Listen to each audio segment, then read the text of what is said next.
Oh yeah.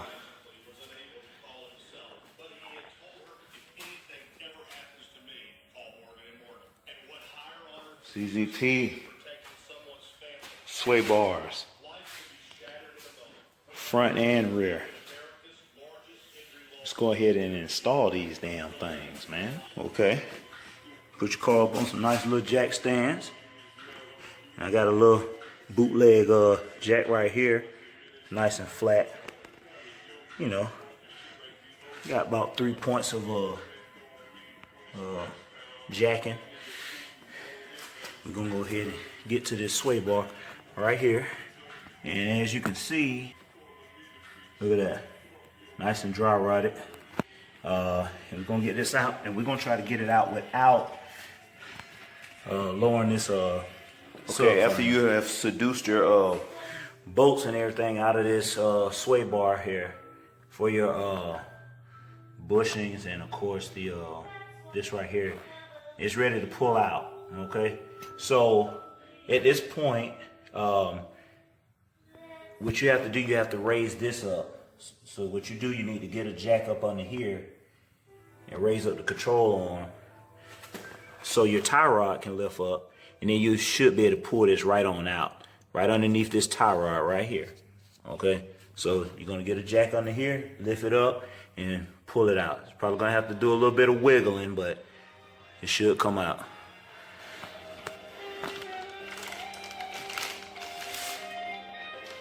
Yeah, oh yeah, oh yeah, oh yeah, oh.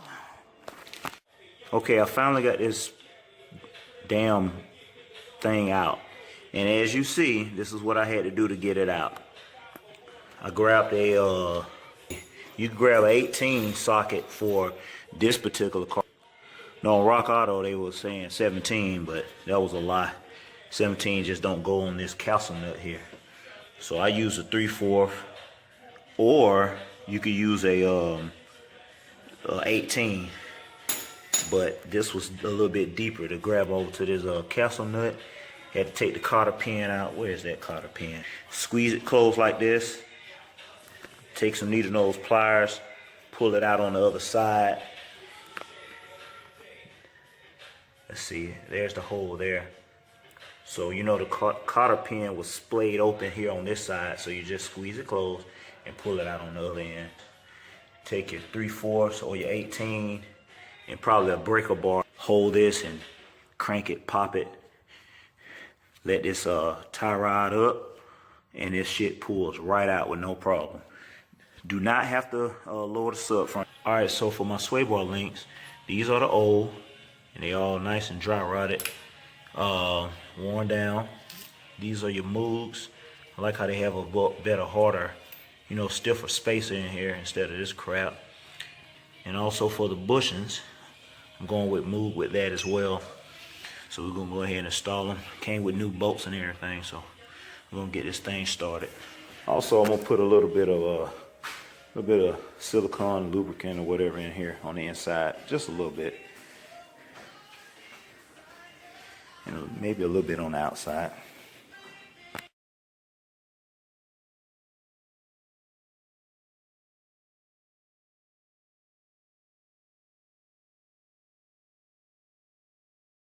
Get you a nice little deep socket.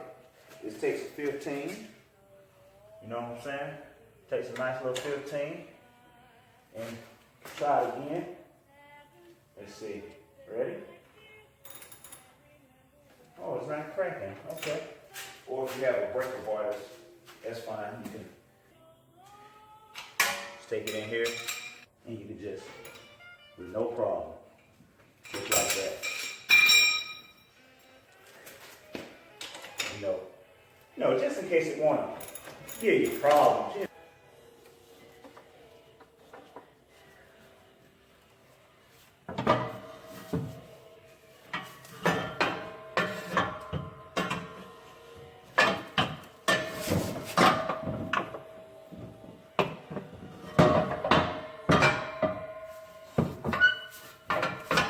Almost got it.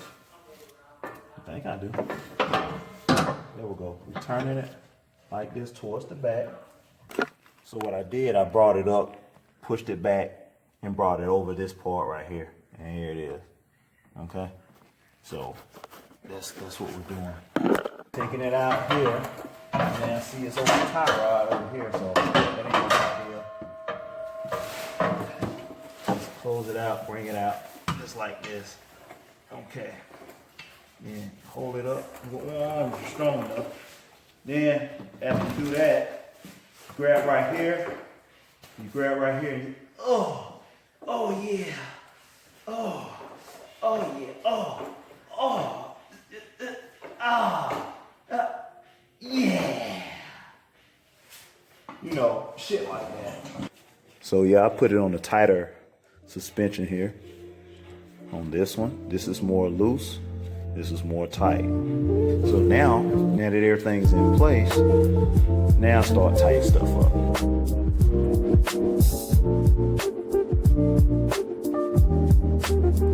Okay, so the tools needed for this job, to put these ZZP trailing arms on, you're gonna need a 24 millimeter deep socket. This is a ratcheting wrench. This is gonna come in handy for that nut, to get that nut off. 18 millimeter. And you need a 15. And you might need another an 18 socket. Of course, your little extender. Probably need a breaker bar, which is going to be basically my jack. Might use that. And that's about it. Should spray down these bolts here. I sprayed them down overnight, so I shouldn't have any problems with it. And what I'm going to do, a lot of people have problems with getting it out. Go ahead, address these here. This side, put it right here, in the bolt under here. Put all these bolts under here. Once you take that shit off,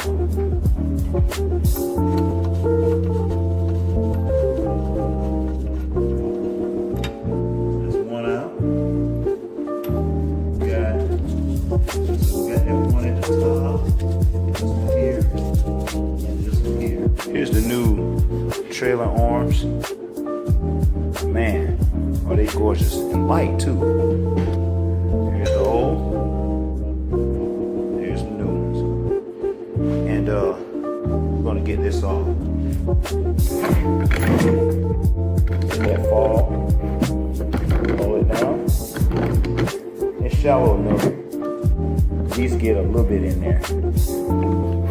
Well, yeah, it's enough to get it in there.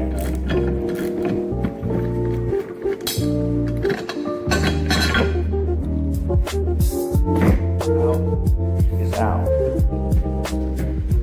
I'll wipe it down just a little bit. And we'll go ahead and just put this trailer arm in here. Okay, got the trailer arm somewhat tight, not too tight. Because what you're gonna do, you're gonna install it first, and you're gonna, like how every other video tells you, jack it up on this cover right here. And then you're gonna tighten it down. But first, let's go ahead and get under here and get these 3 bolts right here. Let's get these on in here.